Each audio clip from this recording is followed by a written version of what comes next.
Welcome back to the Scarlet Faithful podcast. It is Thanksgiving week. It is Penn State week. Rutgers football with a chance to earn its third straight bowl appearance. 5-6 hosting Penn State. 5-6. Did not think we would be here. David Anderson's back. It's been a bit. Life got in the way, but obviously we did not want to miss this preview. It's going to be a busy week, so we are pre-recording this a little bit before Turkey Day, but we'll get it out probably around Turkey Day, maybe Friday morning. But if any injury news or whatever comes out, we will miss it. However, there's plenty to talk about. David, what are your kind of just some initial thoughts on the state of this football team heading into this key matchup with Penn State on Saturday? Well, I think on the night report they had mentioned this.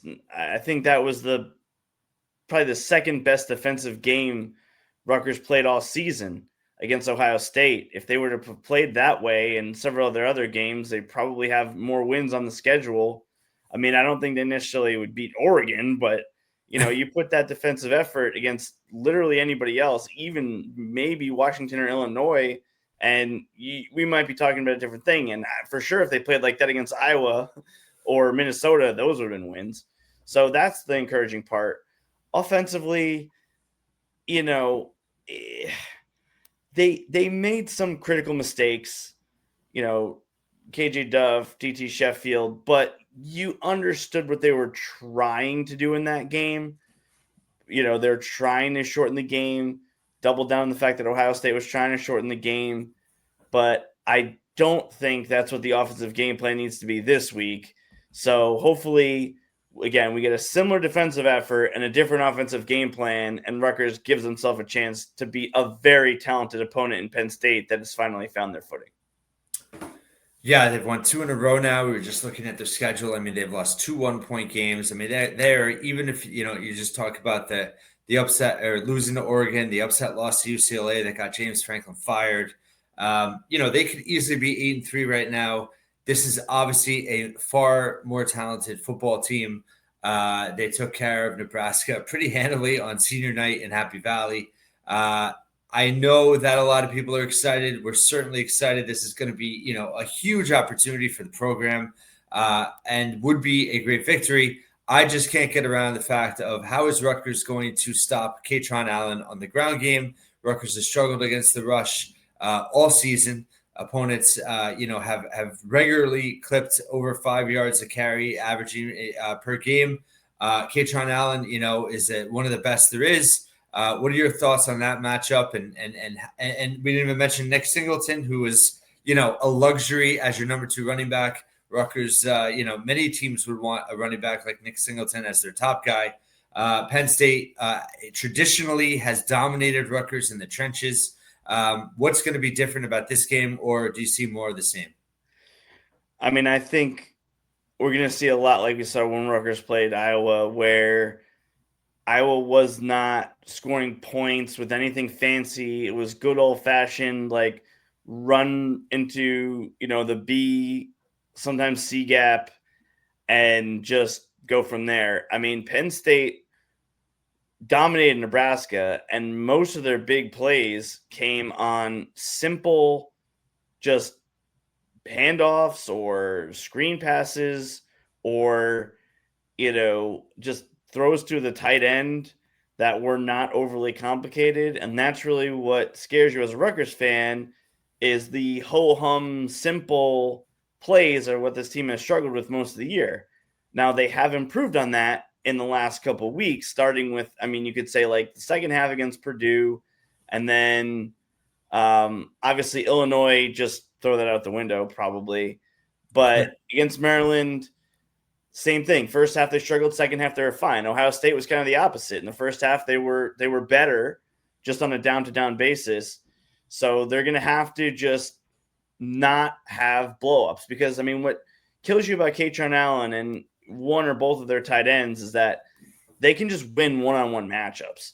Like, if 2 guys are at flat-footed, Kaytron Allen and a defender, he can just change direction, not even like change direction necessarily from a stop, and still get the corner.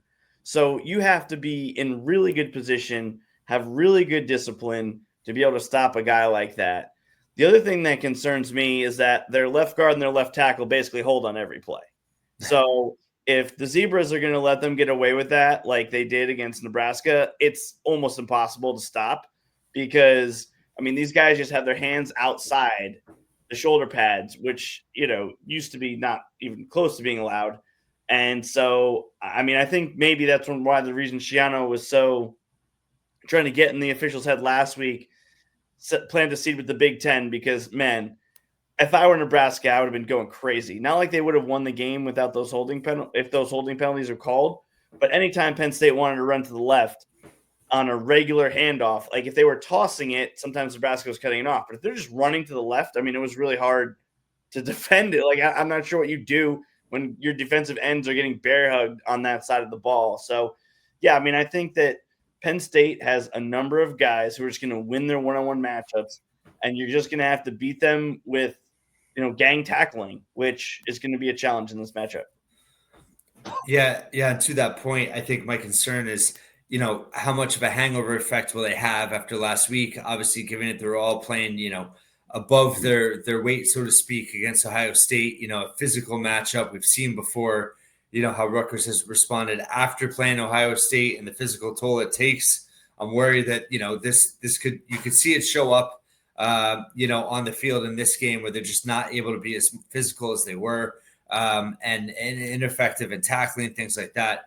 I guess overall, is there any wrinkle you kind of think that the defense could throw at this Penn State offense, or how much of it is just kind of hold steady and hope for, the intangible plays, the turnovers, the offense to produce versus the defense necessarily doing anything different? Yeah, I mean, on first down, for example, you just got to hold up in effect. Like, you can't give up big plays, because if you can get Penn State in off-schedule situations, their quarterback is young and inexperienced. So two things happen. One, he's very prone to check down if he's not sure what he's seeing, which makes sense when you have backs and tight ends that can make plays, right? If it's 2nd and 9 and you don't know what you're seeing, just check it down to Allen or Singleton, and they can get you back on schedule. They are that type of athlete. But at least if you're Rutgers, you give yourself a chance. The other thing is that what I've noticed is, because he's inexperienced, it's hard for him to set the protection sometimes. And so what teams have had, especially if you look at Indiana, they weren't beating them man on man. I mean, Penn State was winning the trenches in a heads-up situation, but Nebraska and Indiana and even Northwestern were able to get a free rusher because Penn State wasn't able to properly set the protection at times. And for the first time all year, we saw Rutgers actually have guys coming into the backfield unblocked in that first half against Ohio State. So you're going to have to figure out how to manufacture some of those pressures, because it's going to be hard to win your one-on-one matchups. But if you can figure out a way to have somebody unblocked and come in, which, again, Rutgers has not done a lot until recent weeks, that is what you have to do against this Penn State team. Because if you can speed up their quarterback, like I said, he's going to check down. He's not know what he's going to see. And like he should, just not turn it over when they have the players that they have. You're going to have to do that. You're going to have to come up with ways to confuse him and get in that backfield. They did that against Maryland, especially in the second half against a freshman quarterback. You're playing a guy with basically less experience than that this week. So there is some reason for optimism there. But even delayed blitzes at times can work because his processing, and he doesn't know what he's seeing. Like, it's not like playing Parker Navarro, where pre-snap he knows exactly where he's got to go with the ball, even at a lower level like a G5 quarterback, or Luke Altmaier. Like, this is not that. Like, Grunkenmeyer is not as experienced, and so there are ways that you can disrupt him, and Rutgers is going to have to hold the line on like simple running plays to be able to put themselves in position to take advantage of those off-schedule snaps. Great point. Let's shift to the offense. I looked up some stats here, courtesy of Rutgers. I'm sure this came from Jimmy Gill and staff, but some interesting offensive stats here. Nationally, the 11th in fewest fumbles, 14th in fewest turnovers, 15th in time of possession. This is nationally, by the way. 21st in fourth down conversion percentage, 24th in yards per completion, 26th in first downs gained. They're the only team in the Big Ten with 3 receivers over 500 yards. And yet the offense just seems to be feast or famine based on the matchup. They really could not move the ball much at all against the Buckeyes. Why is it going to be different against Penn State? Well, I think that when I compare Penn State to Ohio State's defense, obviously they're both good. Obviously, they've both been coached by Jim Knowles in the last 2 years. But Penn State, especially in their secondary and the linebackers, they have fast and strong guys, but they don't have the body mass, right? So they can deliver a blow, but there are opportunities to get the ball to a tight end, or if you can get your linemen in the open field to make blocks, they are more susceptible to that. That's the other reason they're susceptible to mobile quarterbacks, is because then when other teams have bigger receivers, tight ends, linemen blocking downfield, that's another thing. And then last but not least is one of the symptoms of a team that has lost their head coach and they're dealing with an interim staff is something that we've seen, especially at the NFL level locally recently, unfortunately, with the Giants and Jets over the last 2 seasons, is like the attention to detail for some of those minutia isn't always there. So like the game plan itself, it seems like they're pretty solid, right? Like we know these are looks we're going to run that. But the game plan from 6 weeks ago, or the details that we were focused on a few weeks ago, they don't carry over. And that was basically how Indiana beat them, because Indiana's guys, if they seem to have called a play from week 2, they were able to execute it, right? So that's where some of the things on Penn State's defense, like those details or knowing exactly what to check every time, they can be susceptible. So what you'll see a lot of times, they'll almost be looking in like a 4-4 look. And if a team throws like a quick screen or they put somebody in motion, they don't know exactly how to adjust. One of the things Nebraska was doing is they were starting their tight end way outside and then motioning him in and then running almost a short, like shallow crossing route. So that shallow crossing route, if it was a pass play, sometimes Penn State was having trouble passing it off. And if it was a run play, they were getting easily blocked at times. And so those are kind of the little tricks and tactics that a team like Indiana used when they were, again, physically outmatched on both sides of the ball. Mm-hmm. But they were able to neutralize Penn State's defense a little bit with those type of things. Now, we haven't, I know Mike Broadbent's been beating the drum for wide receiver motion a lot more. This might be a week where we see a little bit more tight end motion. This is one of those ones where Kenny Fletcher could be a factor, because Rutgers is going to need their best athletes, for their position. Your Kenny Fletcher, your KJ Duff, probably your DT Sheffield, if you can get them matched up on a linebacker, they're going to have to win their battles to be able to move the ball, because simply running against Penn State, like telegraphing runs, not going to work. Toss plays, not going to work. You either have to beat them with like in-traffic throws, or you're going to have to create little creases on the line and then run through them and try to fall forward. That's really what we're going to have to do. And the last thing I'll say about it, and this is what we talked about the Washington game as well. I mean, again, another symptom of not having a full-time coaching staff, a lot of times teams don't always want to tackle. And Penn State has a little juice, but they're not tackling with the same gusto that they were earlier in the year. So there were plays in the last couple of weeks, even especially, Indiana and Nebraska, because those are the games I watched the most, and of course Ohio State, where they probably in another life would have been tackling a guy for 3 yards, and they're kind of falling for 4.5 to 5. Like those little yards, Rutgers has to have them, and they didn't always have them against Ohio State. That has to get cleaned up this week, or there's no shot of winning this game. Yeah, those are great points about the defense, especially with the interim coach situation. One thing that's been kind of a tough spot for Rutgers all year is red zone execution. Looking coming into this game, Penn State scored 22 touchdowns in the red zone on 29 trips, so just over 75%. Rutgers just 18 of 33. That's obviously going to be a key for this game. You've talked about how important the run game is inside the red zone to be able to generate. You can't run against Penn State in the red zone. No, so that's my point, right? You can't run against them. Go ahead, finish first. I mean, you can run in the red zone if you're doing like a tush push. You might gain a yard or two.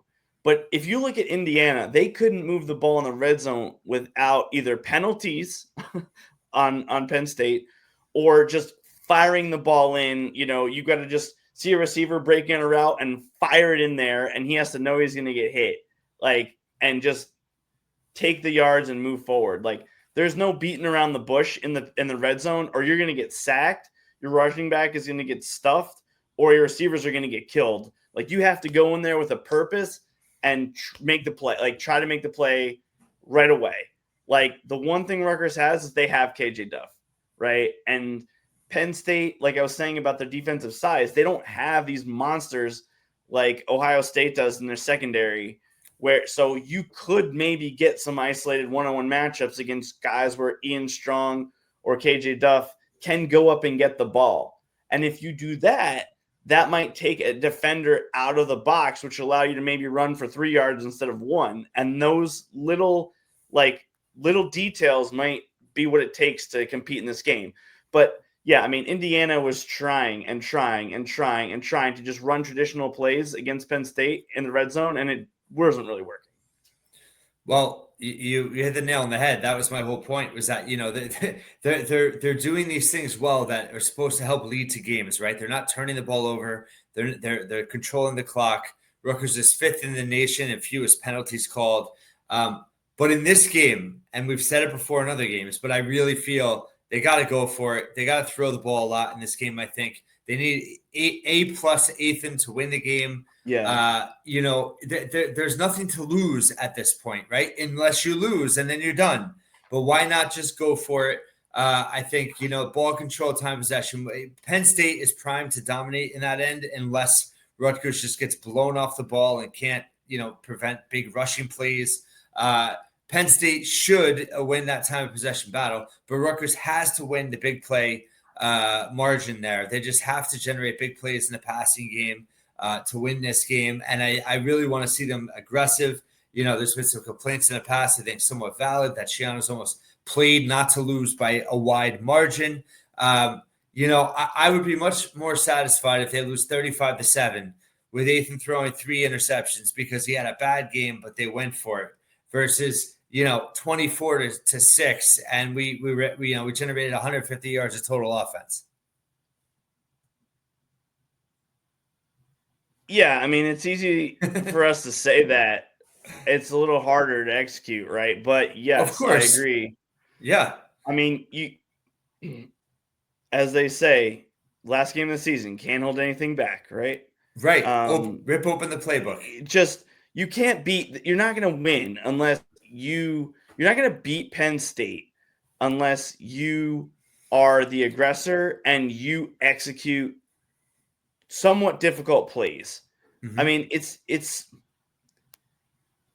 hard to explain this to people because it doesn't really manifest itself in any other sport other than occasionally basketball, where if you have one special play, the alley-oop, back screen to your center, that works one time a game. Yeah. Where the defense is just all right, they got us, but it won't happen again type thing. In football, you have to create those situations for yourself, and you have to, because the defense knows there's plenty of times where you're just they tricked us. They got 6 yards or whatever, but it was 6 and not 60. Right. And as a defender, you're just you just got to survive and move on. And that's really what Indiana did. That's what Nebraska or Northwestern did as well.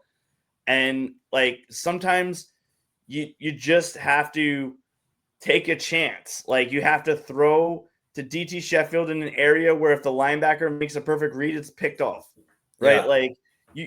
But if you play with purpose, more often than not, those things can work. Though, yes, there could be a risk of a turnover.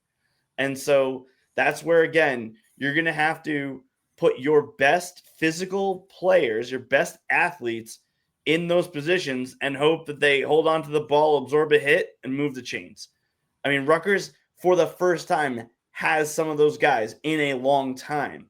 And that's what they're going to need to do, because I love Antoine Raymond, but he's not the reason that you can't run against Penn State. No running back has run against them. It's the line play, right? And that it's a whole group. But Rutgers has, like you said, the only team in the conference with 3 receivers over 500 yards. All 3 of them bring physical gifts to the table. You're going to have to call plays to take advantage of that. And if you can confuse the defense a little bit to get them a half step slow, you're going to be able to execute on some of those plays. But yes, there's always a risk of a turnover throwing that slant route. There's always a risk of a turnover throwing a jump ball, right, along the sideline, even if it's to KJ Duff, because it could be a safety coming over, right? So, yeah, I mean, I do think they have to go for it. My suspicion is that they'll try to play conservative early, and then the second that it's not working, they might try to open things up. Or they go the Iowa route and they just try to chuck it around, because that did work earlier in the year. And I think Penn State's defense has some similarities to Iowa. I think they're maybe a little more physically gifted, a little less good at scheme. Not that Jim Knowles is a bad DC, but like the fusion of the players and the scheme in their first year in this is. And then the last thing I'll say is, if you don't complete passes quickly, they're going to get to you with their pass rush. Like, their defensive ends, though not as great as they've been in the last couple of years, like, if you just let them pin their ears back, you're deep trouble. And Indiana realized that the hard way when they realized they couldn't block those guys in an obvious, 3rd and 9, 3rd and 10 situation. So you have to, even if it's 3rd and 10, you might have to get the ball out quick in an undesirable, kind of jump ball situation, or else you're going to be opening yourself up to the possibility of sacks. Again, like we've talked about, there are ways that if the guys come around the outside, you can kind of ride them, get a lane, like Ethan's been doing a little bit lately, getting big plays when he steps up to those vacated spaces. That's true. But, that's only going to work so many times as well. Like, they're going to have to pull out all the stops. Every play you have in the playbook, you have to, anything, you have to be ready to use in this game.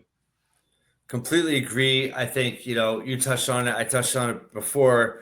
Rutgers has traditionally just got blown away in the trenches in this matchup.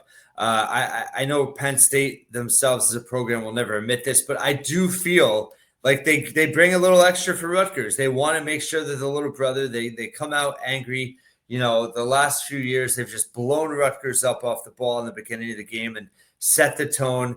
And to your point, it's going to be really hard to run the ball again this game. So Rutgers is going to need some real momentum. I think also it's a little bit ironic. Let's just talk about big picture stuff. If Rutgers actually does win this game, which would be the first time in 37 years, in 1988, I think. So if they actually do it, the damning thing is that they're not going to get the historical credit down the road of beating Penn State as much as they normally would, because they're going to finish 5-7 if they beat them. But at the same time, I don't think that record would do them justice. This is a good Penn State team in terms of talent-wise. They've had some bad breaks this season, and now they're kind of turning it on. How much would this victory mean for Rutgers, aside from the bowl game, just from a perception standpoint? And what do you think it would mean for the fan base themselves? Well, I mean, two main things come to mind. One is people forget that Penn State 1988 team kind of fell apart too. Yes. But it didn't matter in the grand scheme. It still gave Rutgers some momentum into the early 90s and the early Graber era that they had beaten Penn State in recent memory. That did matter. And nobody remembers what happened to that Penn State team, because I think it was 86 they were national champs or so. Uh-huh. So people they were still, a talented team. But yeah, the wheels fell off in that. So I put very little stock in this not being remembered because it's not a great Penn State team. Sure, there might be a couple people, especially within the Penn State community. Well, I mean more nationally. I don't mean within our fan base. Yeah, but I don't think the national perception matters. I think it's only a regional perception anyway for this, because it's not a rivalry yet. So that's the first thing. The second thing is, and this is what we talked about 2 years ago with beating Miami in the Pinstripe Bowl, they hadn't won their last game of the season since 2014. Yeah. Right? And every one of those years was the regular season finale. So even last year, by losing the bowl games, they lost their quote last game, but they won their last regular season game for the first time since 2014. And we saw how that, yeah, we had a sour taste in our mouth from last year overall, but like that still gave the program momentum heading into the off season. I don't think they didn't have momentum. They didn't have as much as we wanted, but they still had momentum heading into the off season. And so those things are just huge, huge things in the grand scheme for this program, because I try to, like, you can talk to anybody who played sports ever, even if it's your friend who the best he ever did was play 8th grade wiffle ball, which I have one of those, and he tells me 8th grade wiffle ball stories, right?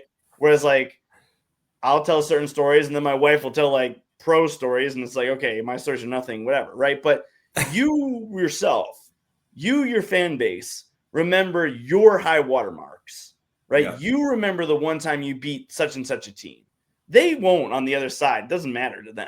But you'll remember, oh, this time that we did this to this guy, right? Like I hit a double off a guy who pitched for Georgia Tech in a summer league baseball game once. Do you think he has any idea who I am? No, right? But like inside of the team, it's a memory. Mm-hmm. And so those are that matters. I think it's going to be a really tough task to win this game, which is another reason why if they win, I think it's going to matter a lot, because Penn State, for everything I just said as to ways Rutgers can win, they don't really have a weakness. I mean, their quarterback throwing deep, I guess, but defensively, their only real weakness is facing a mobile QB, which Rutgers doesn't have. So, like, you are going to know that you accomplished something. And one of the things we talked about, and this was a key staple, actually, when you talk about like basketball under Peichel earlier in his tenure, they did punch above their weight sometimes. Yeah. This would be an example, even though the teams have an identical record, of punching above your weight and beating someone better than you. I mean, what's the best other examples? A depleted Miami team 2 years ago, or Minnesota, who was like a middling Big Ten team that you beat at home by one score. Like, those are your like punching above your weight moments in Shano 2.0. Like, this would by far, in my opinion, exceed any other accomplishment that they've had in an individual game if they were to win this game. And so to me, that matters, especially with signing day, like 2 weeks away. You get the extra bowl prep, you get the whole ride high thing. I think it really matters. And that's why, like, I've been trying to tell everybody, like, if they are to hypothetically win this game, I wouldn't be surprised if there was a field storm, because it is pent-up aggression for years. Penn State's 5-6. I get it. But, like, there's pent-up emotion in this fan base and this program that would be purged if they were to win this game. And all those things matter in the bigger picture more than whether you're 5-7 or 6-6. I think that was your original question. Well, to add to your point, I think not to all the reasons you said why this would be such a huge kind of signature win for the program. But I think to put a cap on the fact that, it wasn't that long ago in this season that we rightfully thought they were dead. Right. And it was going to be a disaster season. So if they can actually come all the way back and cap it with a win over Penn State to essentially get back to the baseline of what expectations are, to get to a third straight bowl game, probably going to be the Pinstripe Bowl locally, but a winnable game there. It would be a great comeback for the program. It would be a great way to send guys like Ethan out. And also it would just be, I think, relief, like you said, to beat Penn State after not beating them for so long. But just, I think, in fact, where the program was to where they could be if they win this game, I think just for momentum's sake in the offseason, I mean, because that was, I think, our biggest concern, midway through the year, is that how are they going to get momentum back on the recruiting trail or the portal? Right. And, once you lose it and you have a disaster season, it is so hard to get it back, even more so now in this NIL, portal era. And I think so a win on Saturday would be so huge for so many reasons, and the perfect way to end a season that, for many, many of us, this team was essentially written off. And honestly, we were justified in doing it by the way they were playing. So, can Shiano pull another rabbit out of the hat in this week? Any closing thoughts, final thoughts on this Rutgers Penn State matchup? Well, I want to ask you, I feel like preseason, you had the simplest explanation. It might have been Larry K from Night Watch, but I feel like it was you that was saying basically like 3-9 is an F. Oh yeah, 4-8 is probably like a D minus, depending on how it goes. Yeah, 5-7 is probably at a C minus. But if you go 6-6, that's probably a B, because we thought that this team was kind of capped at 7-5.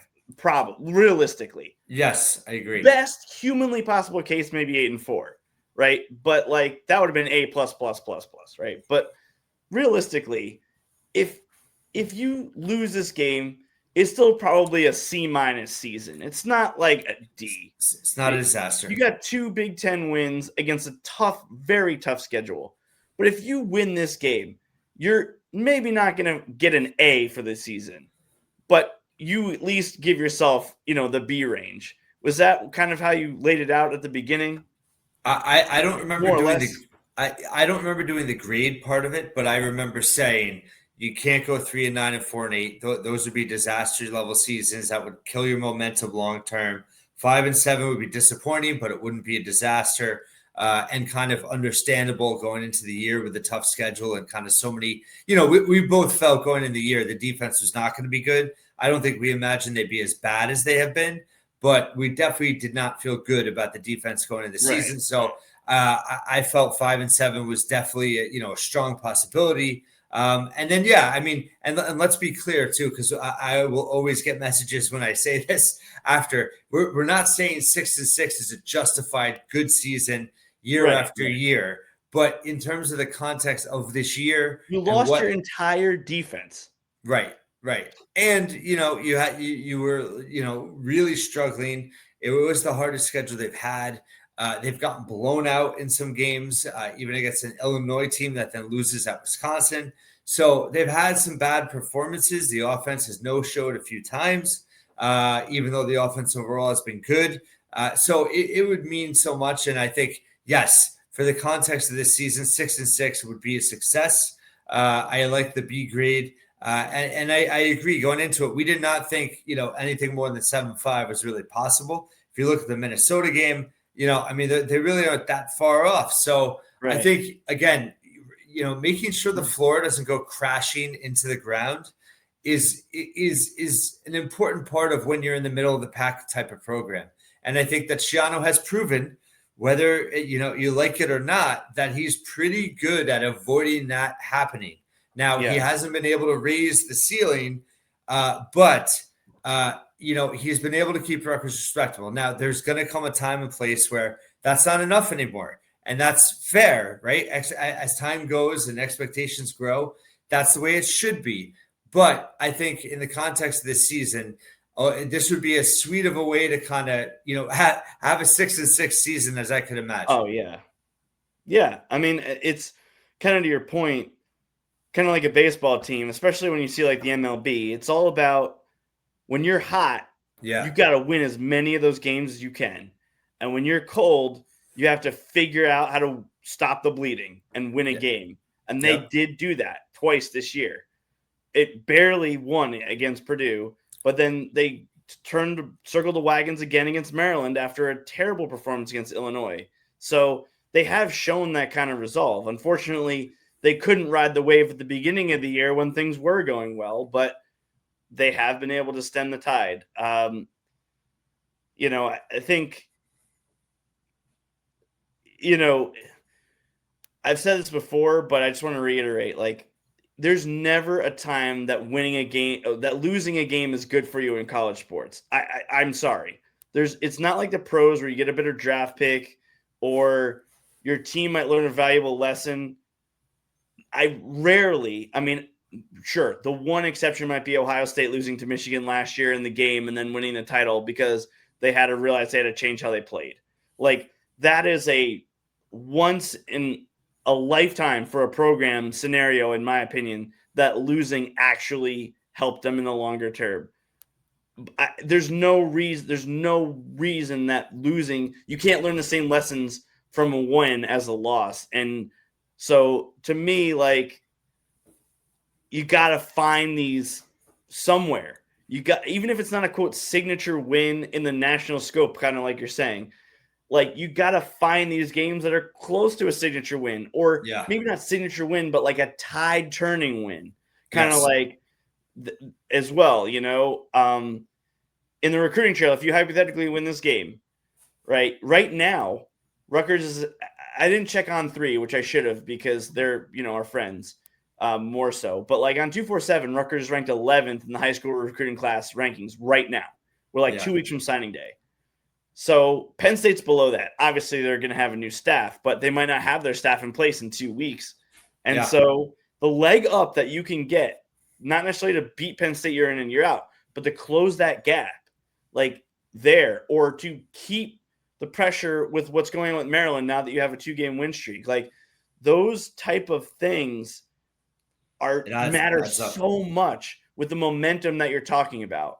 Is that it's about the momentum that your program has. And Rutgers hadn't had it for so long that we don't always realize how impactful this can be. And so, again, I don't know what the line is right now. And I don't know what's going to be by the time people are listening to this podcast. If I were to tell you what I think the line should be from watching the film over the last couple of weeks, I think the line should probably be like Penn State by 11 or 12. Because they are in that way better. However, that's not to say Rutgers can't win and that weird things can't happen, especially in this matchup. So, you know, I think there are multiple ways Rutgers can win, but a lot more has to go right for them than for Penn State. Mm-hmm. And it starts with the defense, like, being on their game, executing their assignments, because if they don't, then there's no chance they can win. Totally agree. Last 2 questions before we go. Favorite Thanksgiving side? I mean, as I'm older now that I don't eat a lot of American food in my household, I would say mashed potatoes. Whereas when I was younger, I was eating them like every 2 to 3 days. But now, definitely, probably I would go with that. Or I also like the green bean casserole with the, you know, fried, like the onions. Yeah. Yeah, I usually go corn pudding, which is weird. I would never eat it otherwise, but it's just delicious on Thanksgiving for some reason. And then your favorite Thanksgiving pie? My favorite Thanksgiving pie? I have a quick funny story about that, which is a family member that I used to have was convinced that he made the best cherry pie in the world, okay? But it was terrible. So it became a running joke that, like, everyone would be like, oh, like, you know, you'd tell so-and-so, hey, I know you can't wait for the cherry pie later, can you? And then so this just boosted the ego more and more and more and more. So I get a bigger kick out of seeing cherry pie, even though the person's no longer in my life. But personally, I'm more of an apple or pecan pie type guy. And I like also because I can say it with the Jersey accent. Yep. Absolutely. Yeah, all good choices. I bought a bunch of pies for my family. We're having family, going to see family, and I got an apple crumb, I got a pecan, but I'm going pumpkin every time with either a scoop of vanilla ice cream or whipped cream. Makes it perfect end to Thanksgiving. Well, let's hope for. I mean, we didn't see that win coming against Maryland necessarily, but we saw a path to victory. Let's hope for the same this week. Absolutely. Thanks so much for listening to watch it once again. This game, Rutgers, Penn State, 3:30 p.m. live on BTN on Saturday of Thanksgiving weekend. Hope everyone has a great Thanksgiving with their families, and we'll talk to you soon.